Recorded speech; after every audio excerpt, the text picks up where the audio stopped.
Have you seen my discussion with Mohammed HIJAB? Were you able to tune into that a bit? I did see it, yeah. Okay, what did you think? You think he cooked? So I have mixed feelings about it. Man, if I'm being honest, if I'm keeping it real, I think you composed yourself a lot better than he did. And I know that that's kind of his personality. That's kind of his thing, to kind of get under your skin. And I feel like he didn't directly respond, but he did have some type of response at the end of it. But it just wasn't, I don't think it was sufficient for people watching to be like, oh, well, he did it. You know, I'm Muslim, so I appreciate him for coming out and trying to give a effort in talking about our religion in a positive way that is the truth. You think that was an attempt to do it in a positive way? Calling me boy with the undertone he was doing? You cool with that? I don't like that. I don't like that at all. And and this is the same thing I asked HIJAB, and he agreed. You would agree that doubt means to be uncertain of the truth, right? Yeah. So the Quran is saying to Muhammad, or Allah is saying to Muhammad in the Quran, if you are uncertain about the truth, right, that we revealed to you, then go and ask those who've been reading the scripture before you. So going to ask the people who read the scripture is supposed to help him gain certainty of the truth in what the Quran is saying, right? Sure. So if going back and checking with the people who read the scripture, meaning the previous scripture, is how Muhammad can be certain of what the Quran is saying, this makes the previous scriptures the standard of truth, because that's what's deciding on whether or not the Quran is getting this stuff right or not. The reason I don't agree with that, and I think that it's kind of a jump to say that, if we take, for example, and if I were to tell you clouds are heavy, you look up at a cloud and you're like, well, it's floating up in the air. How can it be heavy? And then you look up at the sky and you tell me that the cloud is floating. How can it weigh a lot? If you don't believe me, you can go weigh it. That doesn't necessarily mean that weighing it is the standard of the truth. If I tell you the cloud is heavy, right? And you're maybe questioning it, and I say, if you're doubting that the cloud is heavy, go ahead, get a scale and weigh it. That means that I am appealing to a scale to substantiate what I'm telling you. Sure. So if you do what I say and you use a scale and you find out that, wait, actually it's not heavy at all, you can barely weigh it, it's so light you can barely weigh it, then I was wrong based on my own standard that I gave you to test with. Okay.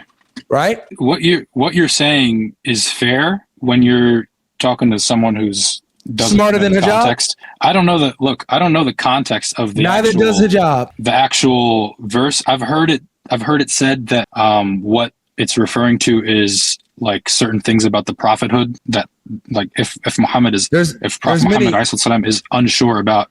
There's some scholars that talk about how it's referring to the events of the previous prophets and about Muhammad's prophethood, about him being mentioned in the previous scriptures and his descriptions and stuff like that.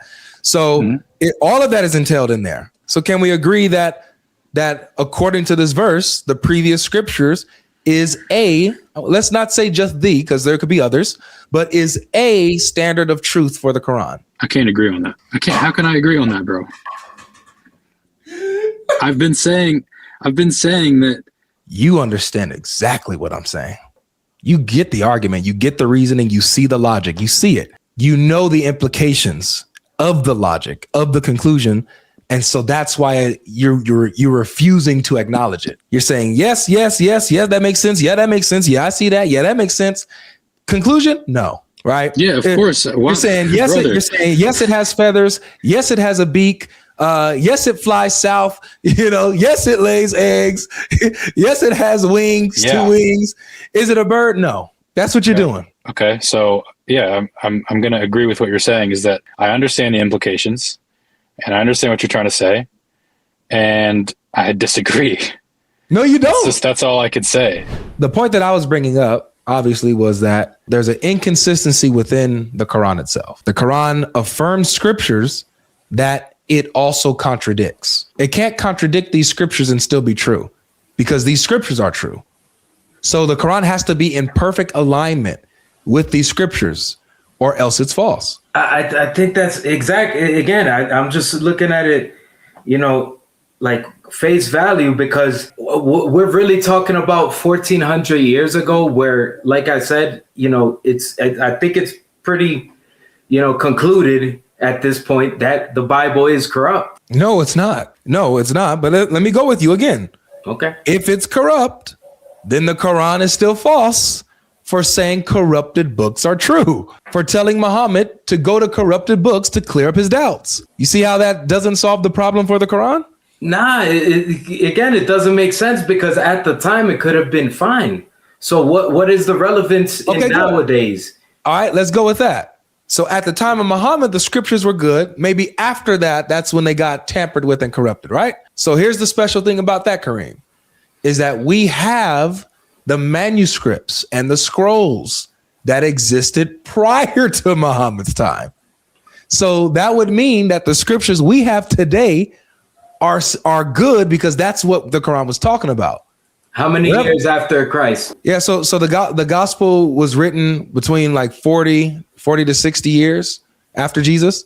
The manuscripts that we have are like about 90 to 100, 200 years later. So we have manuscript copies after Jesus, but prior to Muhammad. Yeah, but again, the corruption could have taken place immediately after. Okay, so now it's not that the corruption was after Muhammad, it's that the corruption was before Muhammad, right? Is that where we're going with now? The corruption was before Muhammad. No, after. Okay. Because as it says, go to the people of the book. And if the argument is that at the time it was not corrupted, then you can't deviate from that. Exactly. So this means that from the time that the apostles wrote the gospel, all the way up until Muhammad's time, which is 600 years. There's a 600-year gap. All the manuscripts, the things that was in the possession of the Christians in that time, in that time period, is good to go. It's preserved. We have those. Yeah. Mm-hmm. So what we have here is that's the first 600 years of the gospel is preserved. It's good. Right? Up until Muhammad's time, it's good. We have those. We have 2nd century, 3rd century, 4th, 5th, and 6th century manuscripts. Okay? We have those.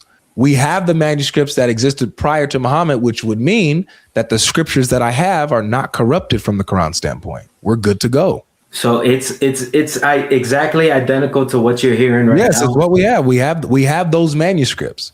And so, obviously you'll have if you go into textual criticism, you'll have scribes make mistakes, might copy an extra word or line. A verse might be missing in one manuscript that you'll have in another manuscript. Even if you said it was 40 years after, a lot can happen in 40 years. But you already agreed that those scriptures are good because all of that is before Muhammad's time.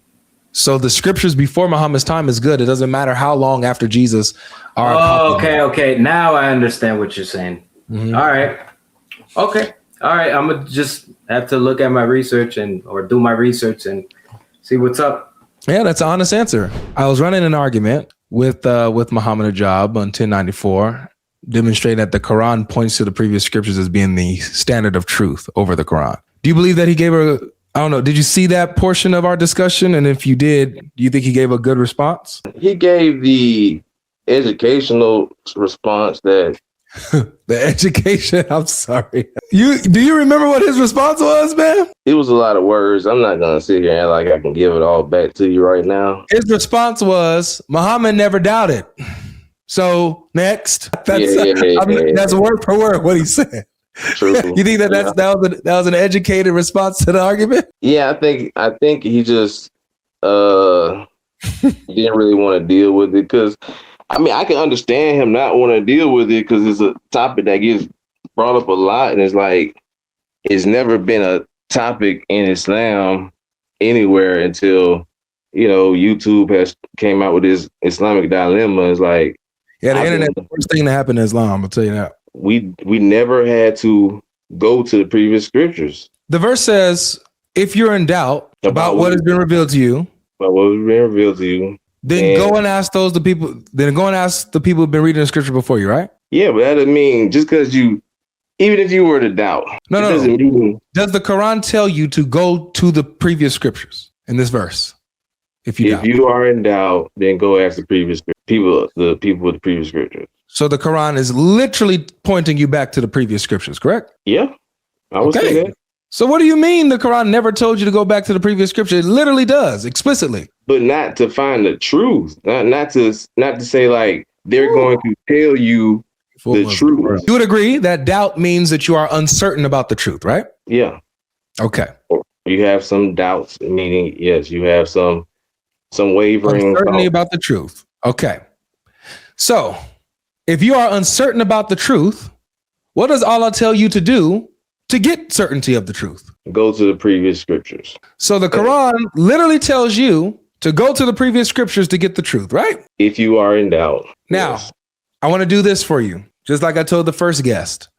So far in our conversation and going over this, you have shown to one, have better character and decorum and temperament than Muhammad HIJAB. And two, you have demonstrated that you can reason much better than Muhammad HIJAB, because it only took us, what, a minute and maybe a minute and a half to agree to this?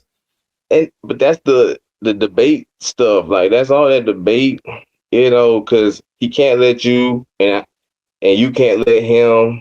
No. He points across. Nope, has nothing to do with that. What it is, but you're like you're right in one way, that he can't allow me to be right. Not in this scene, not on this platform, not in front of his audience. If he concedes my point and he lost. And that's how he looks at it. That's what it's about for him, for guys like that. It's about winning and losing. It's not about truth and understanding. For me, I don't care who I'm talking to. It could be HIJAB, that big oaf, that lying coward. It could be somebody as chill as you or the previous two guests that I just had. I care about understanding and truth, not about getting one over on you. But if you show an attitude, a temperament, that's how you want to play this, I can match that. I can match that and humiliate you. I don't want to do that. I would rather talk just like how you and I are talking and honestly reasoning about this stuff. That's what I care about, right? So you have demonstrated to have a better attitude and to care more about truth and understanding than Muhammad HIJAB. That's just objectively speaking, and the chat agrees. They're saying facts. Look at them. Facts. Am I telling the truth, y'all? He better than HIJAB already, right? Don't do that. What do you mean don't do that? Look, come on, somebody. I got fire emojis for you. I'm not gonna do that to brother HIJAB. You don't got to do that, man. I'll do it for you because I know you know it.